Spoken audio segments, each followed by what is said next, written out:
नमस्कार. महाराष्ट्र योजना कॉर्नरमध्ये आपल्या सर्वांचे स्वागत आहे.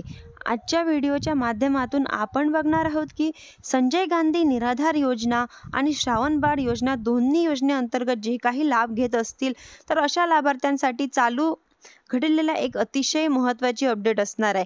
शासनामार्फत आज एक GR प्रसिद्ध करण्यात आलेला आहे, ज्यांच्या माध्यमातून मे 2025 साठी जी अनुदानाची रक्कम आहे ती लाभार्थ्यांच्या खात्यांवरती लवकरात लवकर वितरित केली जाणार आहे.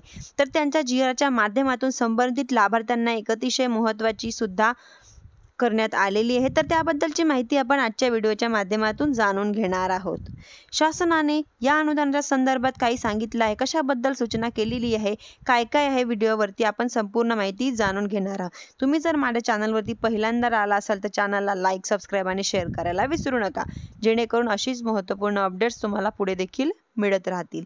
संजय गांधी निराधार योजना असो किंवा श्रावणबाळ योजना असो, दोन्ही योजनेअंतर्गत लाभ घेत असतील तर अशा अनुदानाची रक्कम DBT मार्फत बँक खात्यांवरती जमा करण्यात येणार आहे.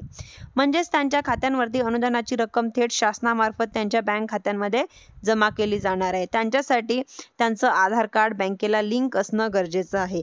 याबद्दलची माहिती आपण पाठीमागच्या व्हिडिओमध्ये सुद्धा सांगितलेली आहे. म्हणजेच की डिसेंबर 2024 मध्ये शासनाकडून याबद्दलची अपडेट देण्यात आलेली होती.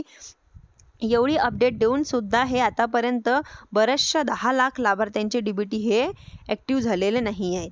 तर डिसेंबर 2024 पासून DBT मार्फत अनुदानाची रक्कम शासनाकडून वितरित करण्याची सुरुवात झाली होती.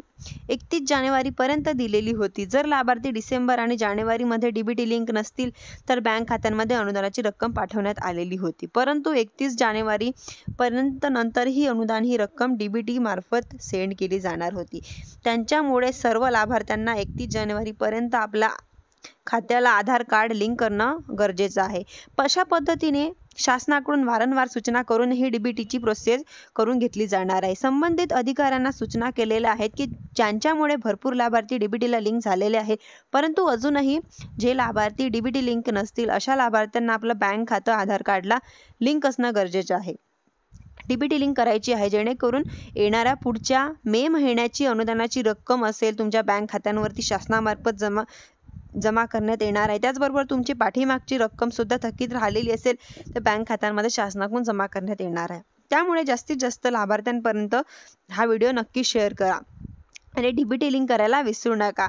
हे चेक करायचं आहे की बँकमध्ये जाऊन बँक मॅनेजरला असतील तर कर्मचारी असेल तर कर्मचाऱ्यांना विचारायचं आहे की सांगायचं आहे की DBT लिंक आहे का, हे चेक करून घ्यायचं आहे. नसेल तर या ठिकाणी DBT लिंक करून घ्यायचं आहे. धन्यवाद.